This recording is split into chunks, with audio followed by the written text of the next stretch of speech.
ছাগলকাণ্ডে আলোচিত সদ্য ওএসডি হওয়া এনবিআর কর্মকর্তা মতিউর রহমান, স্ত্রী লায়লা কানিজ ও ছেলে তৌফিকুর রহমান অর্ণবের বিদেশ যাত্রায় নিষেধাজ্ঞা দিয়েছেন আদালত।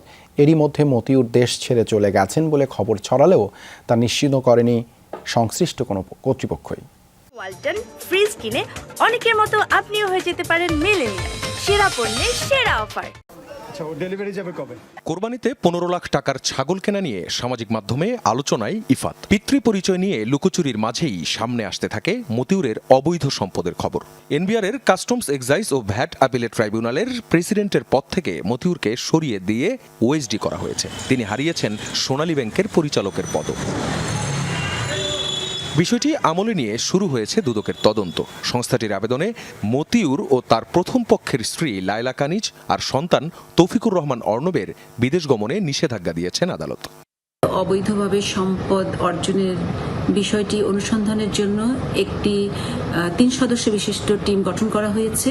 সেই টিমের কার্যক্রম ইতোমধ্যে শুরু হয়েছে। তাদের 3 জনের বিরুদ্ধে বিদেশ গমনের নিষেধাজ্ঞা জারির জন্য একটি আবেদন করা হয়েছে টিম লিডার মোহাম্মদ আনোয়ার হোসেনের পক্ষে। বিজ্ঞ আদালত শুনানি শেষে তাদের 3 জনের বিরুদ্ধে বিদেশ গমনের নিষেধাজ্ঞা জারি করেছেন। সবশেষ ঈদের দ্বিতীয় দিন 18 জুন একটি বেসরকারি টেলিভিশনে ইন্টারভিউতে দেখা যায় মতিউরকে। এরপর বসুন্ধরা, ধানমন্ডি সহ মতিউরের বিভিন্ন বাসায় খোঁজ নিয়ে আর সন্ধান মেলেনি তার।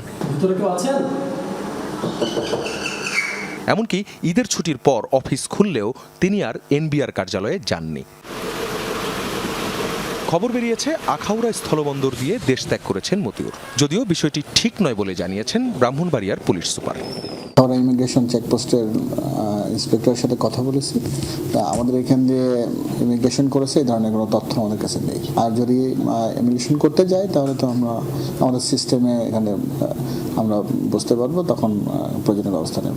তার অফিসিয়াল পাসপোর্টের তথ্য বলছে সবশেষ 2023-এর 7 জুলাই কানাডা থেকে দেশে ফেরার পর আর সেই পাসপোর্ট ব্যবহার করেননি মতিউর। আরও কোনো পাসপোর্ট আছে কিনা এ নিয়ে চলছে তদন্ত। এছাড়াও যে ইফাতকে কেন্দ্র করে এত কিছু, সে এবং তার মা মতিউরের দ্বিতীয় পক্ষের স্ত্রী শাম্মী আক্তার শিবলি দেশে আছেন কিনা এ নিয়েও সংশয় আছে। আখলাকুস সাফা, যমুনা নিউজ, ঢাকা।